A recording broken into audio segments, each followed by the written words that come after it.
আমি ডাক্তার মোহাম্মদ শফিউল্লাহ প্রধান, consultant DPRC. আজকে আপনাদের কোন খাবার ব্যথা বাড়াতে পারে এবং কোন খাবারগুলো ব্যথা কমায় এই বিষয়ে কথা বলবো। আমরা নিয়মিত ব্যথার বিভিন্ন রোগী পাচ্ছি এবং এই রোগীরা ব্যথার কষ্টে দেখা যায় যে চলাফেরা উঠা বসা সব বন্ধ হয়ে যায়। অনেক সময় রোগী দীর্ঘদিন ব্যথা বেদনায় আক্রান্ত হয়ে পঙ্গুত্ব বরণ করে এবং জীবন জীবিকা দুর্বিষহ হয়ে ওঠে। অনেক সময় চিকিৎসার পরেও ব্যথার রোগী ব্যথা থেকে মুক্ত হতে পারে না বা কিছুদিন ভালো থেকে আবার খারাপ হয়ে যায়।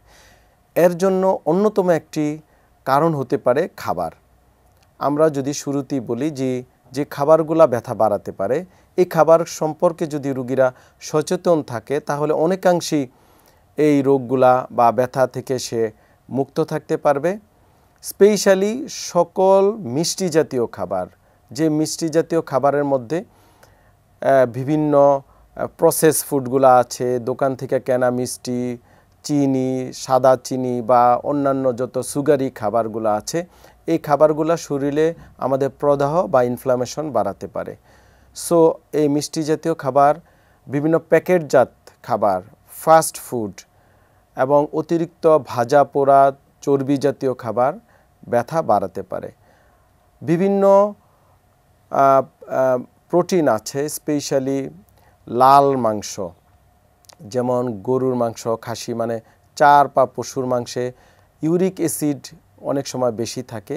এই ইউরিক অ্যাসিডজনিত সমস্যায় কিন্তু শরীরে ব্যথা বেদনা হতে পারে। সো আমাদের এই জাতীয় খাবার অনেকাংশেই আমাদের পরিত্রাণ বা পরিহার করতে হবে। কিছু সামুদ্রিক মাছ আছে, অতিরিক্ত খেলে তখন ব্যথা বাড়তে পারে।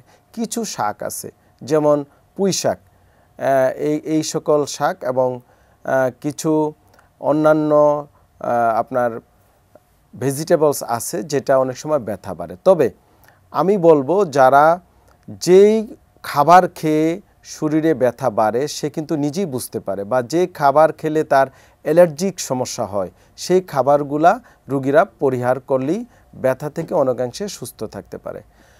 আর যে খাবারগুলা ব্যথা কমাতে সহায়তা করে তার মধ্যে অন্যতম খাবার হচ্ছে বিভিন্ন আমাদের যে মশলা জাতীয় খাবারগুলা, স্পেশালি আদা, রসুন, পেঁয়াজ, মানে যে মশলাগুলা আমাদের বাংলাদেশের মানুষ ব্যবহার করে, এই মশলার মধ্যে কার্কুমিন জাতীয় উপাদান থাকে যেটা প্রদাহ কমাতে সহায়তা করে। এবং বিভিন্ন দুধ ও দুগ্ধজাত খাবার, স্পেশালি ন্যাচারালি যে দুধটা পাওয়া যায় বা দই, এই জাতীয় খাবারে। আবার কিছু সামুদ্রিক মাছ আছে যেখানে ওমেগা 3 নামক ফ্যাটি অ্যাসিড পাওয়া যায়। এই ওমেগা 3 বডিতে প্রদাহ কমাতে সাহায্য করে।